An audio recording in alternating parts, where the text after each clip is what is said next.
Well, I think the biggest lie we've been ever told is that we're linear beings living a linear life. Yes. The moment I had more. my first couple of these experiences, I know we are dimensional beings living a very dimensional experience of reality.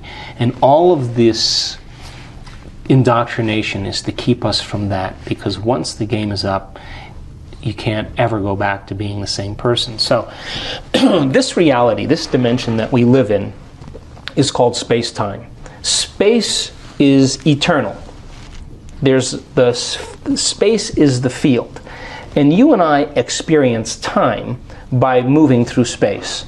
So if I'm going to go here to the door, I have to get up and walk through space, and when I walk through space, I'm going to experience time. I have an interview later on today. I know it's going to happen because I'm going to linearly walk through time, space to experience that time.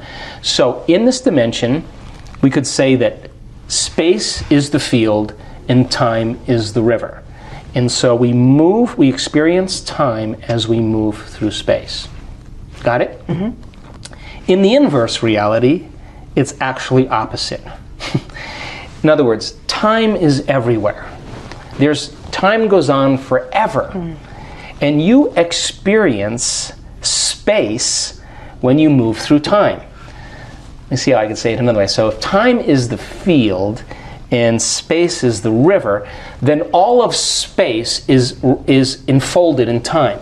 So when you change your speed in this dimension, if we go fast from here to the door, the faster we move, the less time it takes, right? So we can change time by moving through speed. Well, in this dimension where everything is vibration and electromagnetism, the faster your vibration is, the speed, the different levels of space you experience. So all of space is stacked on top of each other here. It's all happening in now because time is everywhere. There is no time. So everything's happening in this moment.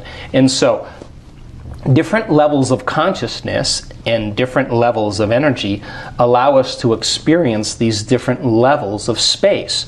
So the you that's in the Egyptian period and the you that's in the future is all lined up simultaneously. And when you start slipping through these dimensions, you live. And when I say live, I'm saying that it is real as this.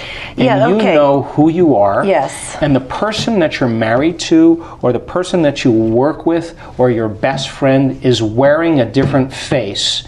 And you understand your agreement that you negotiated in all of those other places. So you have a few of those experiences, and you start to no longer care about your checking account, the car you drive, what you look like, because you realize that you look like somebody else in another place. And some of the issues and some of the challenges that you have in this life, you're experiencing in that exact same life. And the choices you make here affect the choices that are happening there. And we could say that there's only past lives and future lives in this dimension, in space-time.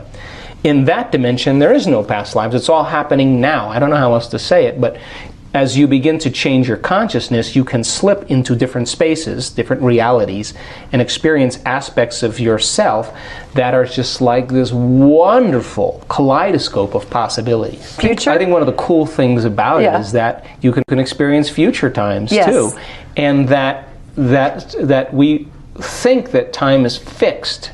You know, we think it's linear. It's not fixed. No. And so you have to have the moment to understand, when you have the experience, that what you're doing right now is actually affecting all of your past, present, and future lives. Your moment in your meditation, your moment to give, your moment to serve, your moment to love right now affects both your future as well as your past. And when you get a little glimpse, there's the point. Whether it's the past life or the now life that's in the past, or possibly in the past, when you have that moment of expression of self, you bring that back with you. And the knowledge of you as a soul is amplified. You have more understanding to help you execute that this is an illusion that we're living in. So it no longer becomes about getting to the top of the heap or succeeding or being the most whatever.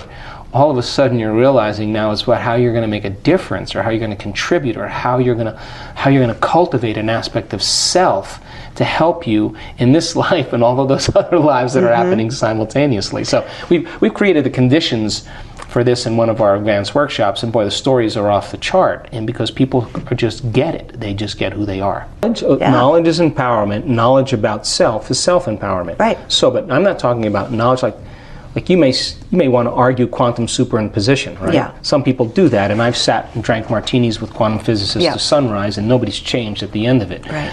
But having the experience of quantum superimposition, which is what that is, that you begin to realize there's a oneness to all of this. Yes. That I don't know how else to describe that, but there's a oneness that allows us to understand through experience the mystery of who we are. Yes. So the knowledge then becomes the precursor to the experience. But the truth is, the biology, the neuroendocrinology, the quantum physics, the brainwave explanation, the physiology, all has a justifiable pattern that we can begin to emulate, we can begin to teach, and for certain times you have to go past your fatigue. That's what I was trying to say earlier. Like the Zen monks that take the Zen monks and give them a koan and make them sit up for 3 days and focus on the koan, and they're thinking with their conscious mind, and they're pushing them with love, and all of a sudden they finally surrender. Well, what is that surrender? Yes. The ego finally just gets out of the way, and that's the moment the monk has the realization, or the martial artist does something amazing, or the athlete, or something happens that's not a greater aspect of energy through you. So then time stops when that occurs, because all of a sudden things slow down, or the moment is elongated is the best way to say it. And so when the moment is elongated like that, Einstein said time and space are not conditions in which we live, but modes in which we think. And relative time is altered, and you have access to more time. That's the only way I can say it.